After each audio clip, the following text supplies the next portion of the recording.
Hey, Nails Mahoney here from On Air Coach, and today we're chatting across the Atlantic again, back to Canada, to Toronto this time. As it's the one and only Kolter Bouchard from 102.1 The Edge. Good afternoon, evening, morning, good night, Kolter. Good afternoon, good morning, good evening, and good night, and thankfully the one and only for And me then, and for everybody else.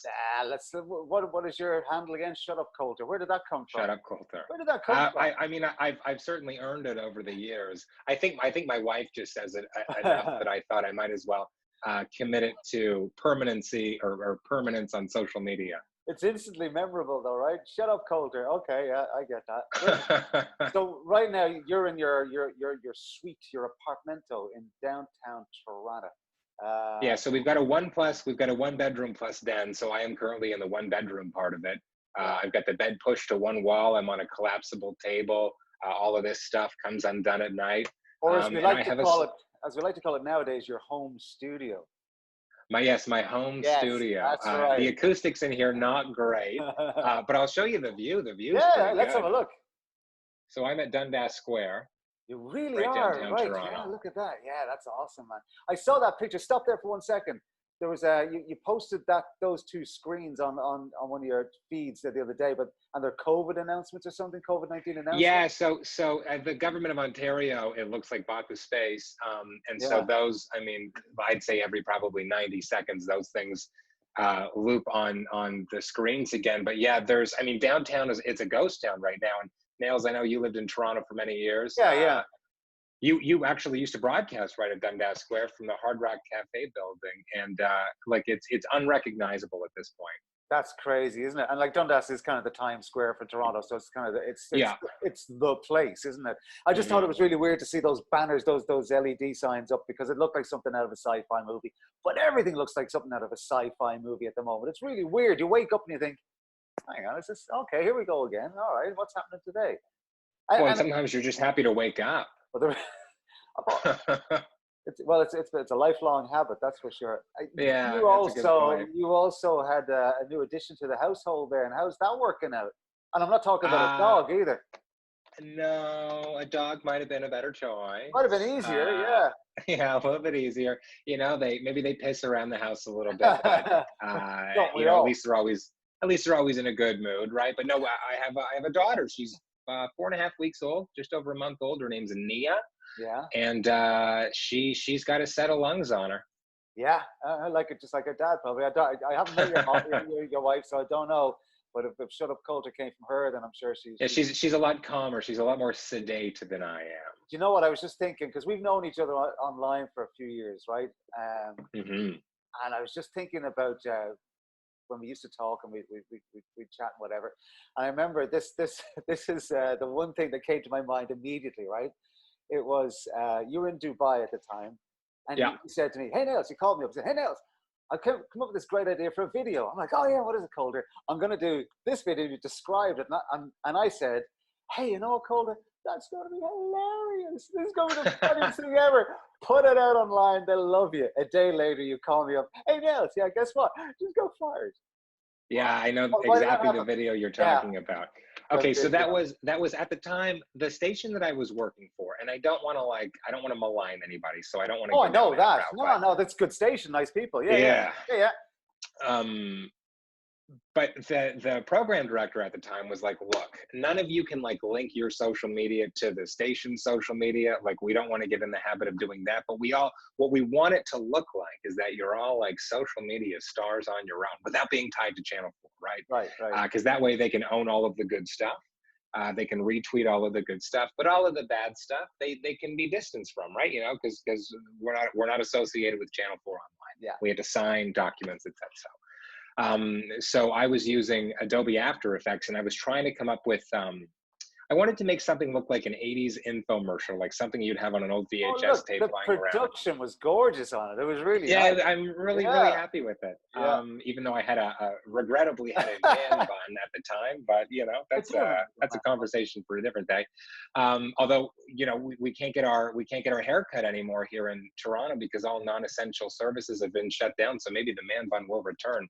But the video itself, I wanted to do an infomercial on shutting the blank up and you know, there's no swear words in it. It's all left up to the imagination, so to speak.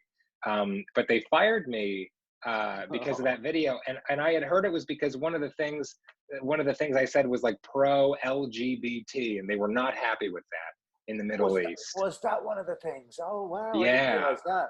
Okay. Yeah. Oh, all right, okay.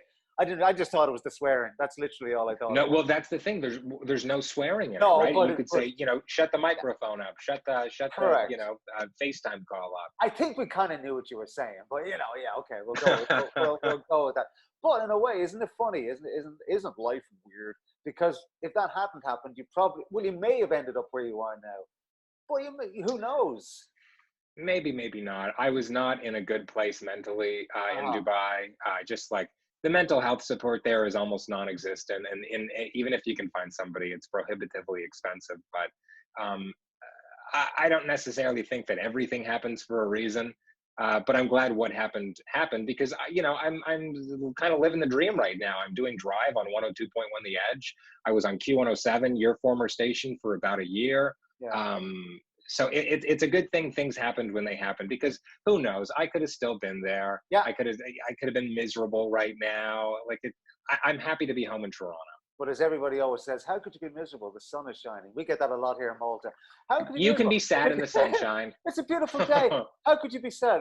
No, believe me. Yeah, it can happen. Here's the thing as well. I always set you up as when people ask when they're starting or they've had a fall in their career, and they say, shit, what am I going to do now? And then they start panicking. I usually refer them to a few people. You're one of them. When I say you came back to Toronto with nothing, literally with zero. And you started again, and you put in the hours. You interned for free, for Christ's sakes, and then you got the weekends and the swing. And it does. I mean, you need a modicum of talent, obviously, in order to get anywhere. You can't just be Joe Shitface and get a job. You have to be good. But when you add that good to the work ethic and just bloody wanting it badly enough, it happens. It can happen. Put it that way. It can happen. Which I did, and like. I'm a fairly good conversationalist, and I think I'm like, I wouldn't say I'm manipulative. My life would be far better if I was, but I'm pretty good at networking, and if we're having a conversation together, I think I can bring you over to my side pretty quickly. But yeah, I came back to Toronto with nothing. I lost my job in Dubai. My wife and I moved back to Toronto a couple weeks later. Moved in with my in-laws for a couple of months until we could find a place. Yeah. Which, like, love them to death, but you want your own space, right? Hey, they probably wanted you out as well. It's nobody enjoys that. And then like at 26, I'm interning for free. Like, that's a very humbling experience. I just come from hosting a Drive show in Dubai, which is like it's a market of 10 million people. There's the majority of people there speak English, as maybe a second or a third language, or first. And then just interned for free at the Edge, and then I was able to get a job over at Q for about a year, and then the Drive show opened up on the Edge, and now I co-host with Meredith, and I feel like I'm having the best time of my life. I'm doing great radio. I have a co-host who has become my best friend, and I love spending time with her outside of the studio, and I feel like I've won the lottery. Now, as it stands at the moment, are you in work, or you're not broadcasting from home? You actually go into a course? No, I'm broadcasting from home. I've got my setup here, and I call in with here. I'll show you. Oh wow! With I've got can you see it there? I can indeed. Look at that. You got your phantom parry, the whole thing going on. Yeah.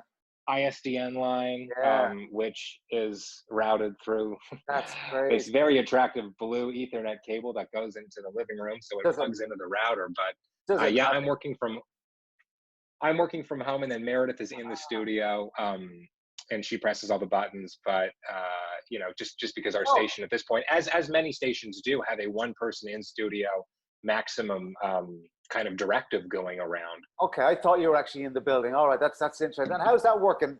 There's no delay there or anything? The two, you're in sync, same time? There's no the tie line's great. I mean, if it was using Wi-Fi, maybe it would be a different situation.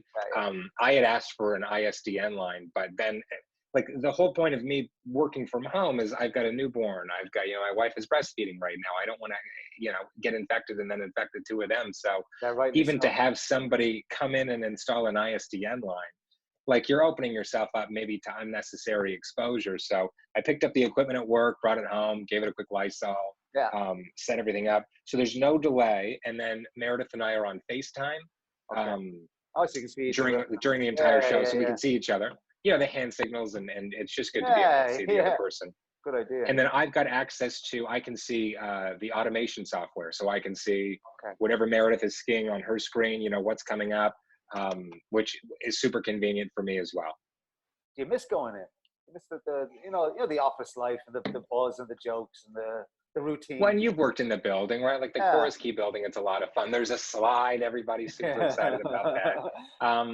I miss going in, and it's just weird timing. So my daughter was born on the 27th of February, and I took 3 weeks of parental leave, which A, during ratings, but B, in this industry, that's kind of unheard of. So I feel very fortunate. And Meredith was instrumental in making that happen as well, because you have to respect your co-host.